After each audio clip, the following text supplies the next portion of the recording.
This is 2OF Entertainment.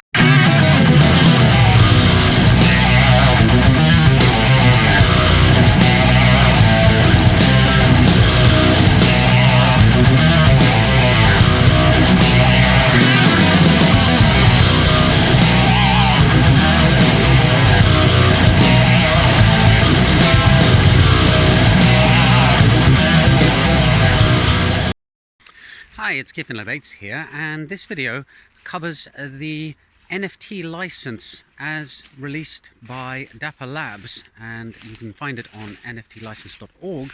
And the reason I'm talking about it is because Anthony Day posted about a rapper, whose name I cannot remember, who sold part of his ownership of a record company using an NFT, much to the ire of his co-company owners.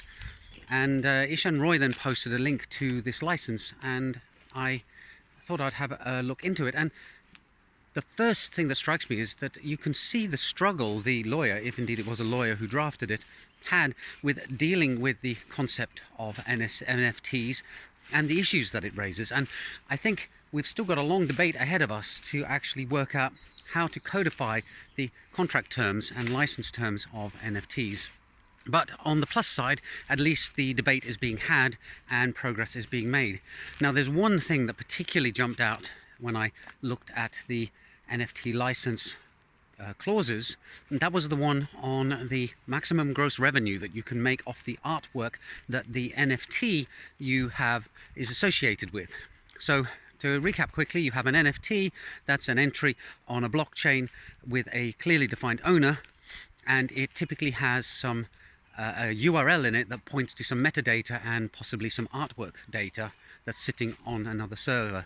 It's very rare for NFTs to actually encapsulate the data for the artwork that they represent. It's usually off the chain somewhere else. And the clause about the revenue says that you're not allowed to make more than $100,000 a year gross with the artwork when you are the owner of the NFT. So it's neat that they're tying the artwork to the NFT, that they're trying to codify a contract that explains what rights you as the owner of an NFT representing, for example, a CryptoKitty, actually have. And it's neat that they allow the owner to exploit the artwork and make some money off it. But I find the cap on the earnings somewhat bizarre, to be honest. I mean, let's say you buy a CryptoKitty and you set up a website, and that website uses the artwork of the CryptoKitty as its logo or its branding, and the site attracts an immense amount of attention and you get lots of sign-ups.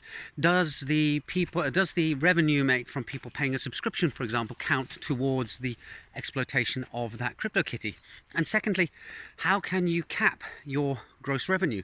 You know, if you're trying to make a profit from some artwork, for example, by selling merchandise, then you can cap it. You can say, right, I'm going to put it on a t-shirt and I'm going to limit the number that I can sell in a year to 10,000, making $10 profit per t-shirt. That works out fine. But what about other incidentals? What about things where it's hard to peg the amount of money you made to that art piece in particular, like the website with the branding that I referred to, for example? So I'm not sure that this revenue cap has been fully thought through. And secondly, let's say you do use the artwork and you do accidentally exceed this $100,000 revenue. What do you do with the money? Are you supposed to stuff the dollar bills in an envelope and send them to Dapper Labs? The contract doesn't explain how you're supposed to remedy the situation where this goes wrong.